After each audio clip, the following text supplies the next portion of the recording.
আসসালামু আলাইকুম শিক্ষার্থীরা, আশা করি সকলেই ভালো আছো। আজকে আমি তোমাদেরকে চতুর্থ শ্রেণীর বিজ্ঞান বইয়ের অধ্যায় 2 উদ্ভিদ ও প্রাণী এই অধ্যায়ের অনুশীলনীর সকল প্রশ্নের উত্তর সমাধান করে দেখাবো। তাহলে চলো দেরি না করে আমরা অনুশীলনীতে চলে যাই।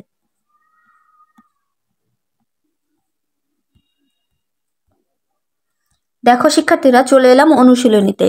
অধ্যায় 2 এর অনুশীলনী, পেজ নাম্বার হচ্ছে 20। প্রথমে কি আছে? 1, শূন্যস্থান পূরণ করো। 1, পরিবেশের যে স্থানে কোনো উদ্ভিদ বা প্রাণী বাস করে সেটিই তার ড্যাশ। 2, উদ্ভিদ এবং প্রাণী ড্যাশ বিভিন্ন স্থানে বাস করে।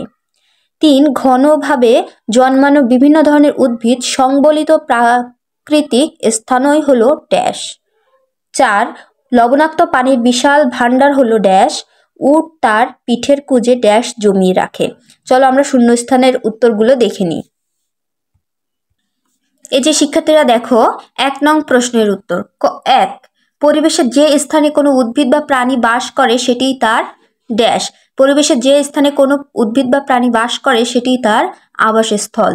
2, উদ্ভিদ এবং প্রাণী ড্যাশ বিভিন্ন স্থানে বাস করে। উদ্ভিদ ও প্রাণী পরিবেশের বিভিন্ন স্থানে বাস করে। 3, ঘনভাবে জন্মানো বিভিন্ন ধরনের উদ্ভিদ সংবলিত প্রাকৃতিক স্থানই হলো ড্যাশ।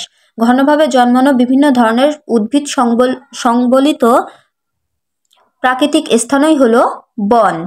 4, লবণাক্ত পানির বিশাল ভাণ্ডার হলো ড্যাশ।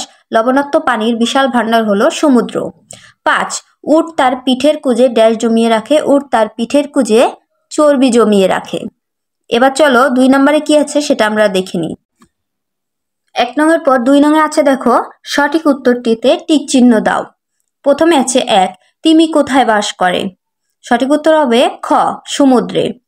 নাম্বার 2, মেরু ভাল্লুকের দেহের ঘন পশম তাকে কিভাবে সাহায্য করে? সঠিক উত্তর হবে গ, ঠান্ডা থেকে বাঁচতে। 3, কোনটি বিলুপ্ত প্রাণী? সঠিক উত্তর হবে ক, ডোডো পাখি। এবার নাম্বার 3 আছে দেখো, সংক্ষিপ্ত প্রশ্ন। 1, উদ্ভিদ এবং প্রাণীর মধ্যে 3টি পার্থক্য লিখো। 2, কি কি কারণে পরিবেশের পরিবর্তন হয়? 3, উদ্ভিদ ও প্রাণীর 4টি আবাসস্থলের নাম লিখো। তাহলে চলো আমরা এই প্রশ্নের উত্তরগুলো দেখে নিই। 3 নং প্রশ্নের উত্তর। প্রশ্ন নাম্বার 1, উদ্ভিদ এবং প্রাণীর মধ্যে 3টি পার্থক্য লিখো। উত্তর, উদ্ভিদ ও প্রাণীর মধ্যে 3টি পার্থক্য নিম্নরূপ। উদ্ভিদ, প্রাণী। 1, নিজের খাদ্য নিজেই তৈরি করতে পারে। প্রাণী 1, নিজের খাদ্য নিজে তৈরি করতে পারে না।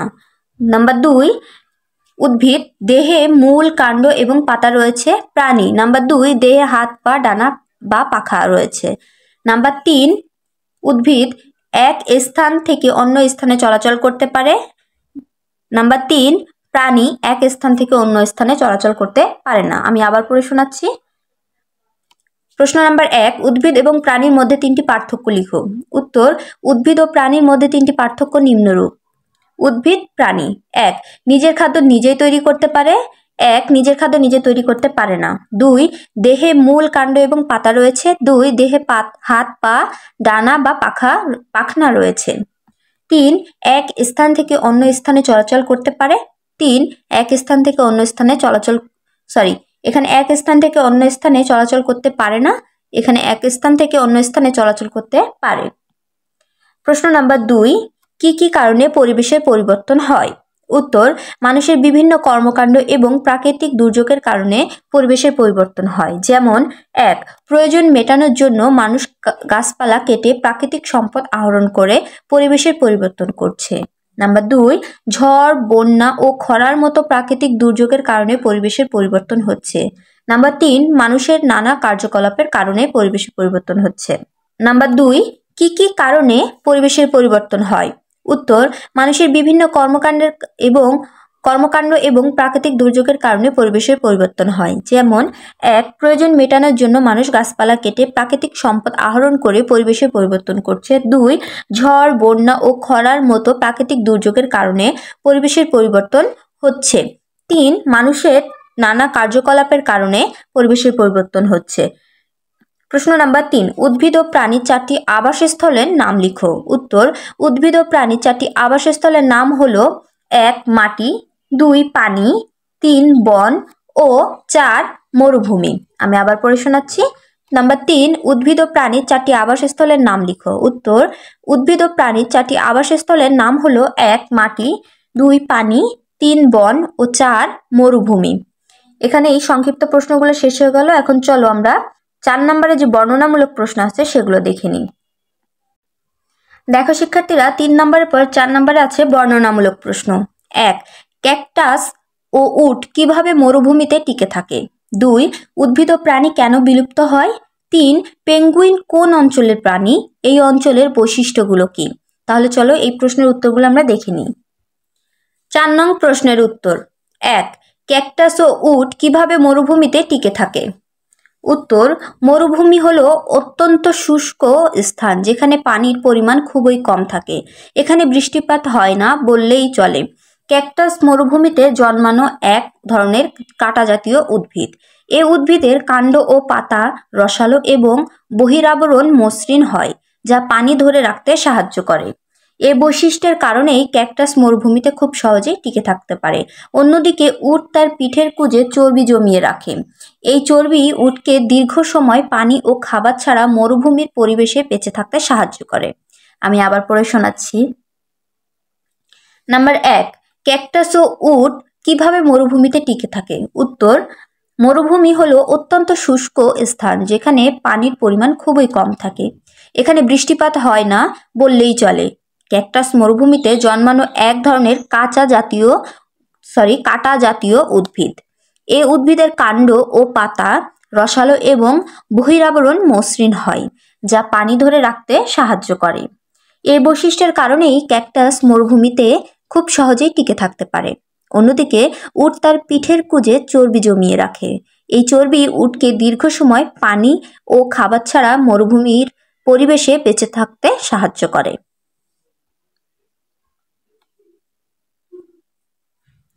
তারপরে আছে নাম্বার 2, উদ্ভিদ ও প্রাণী কেন বিলুপ্ত হয়?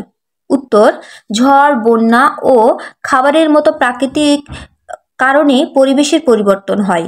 মানুষের বিভিন্ন কার্যকলাপের জন্যও পরিবেশের ব্যাপক পরিবর্তন হয়।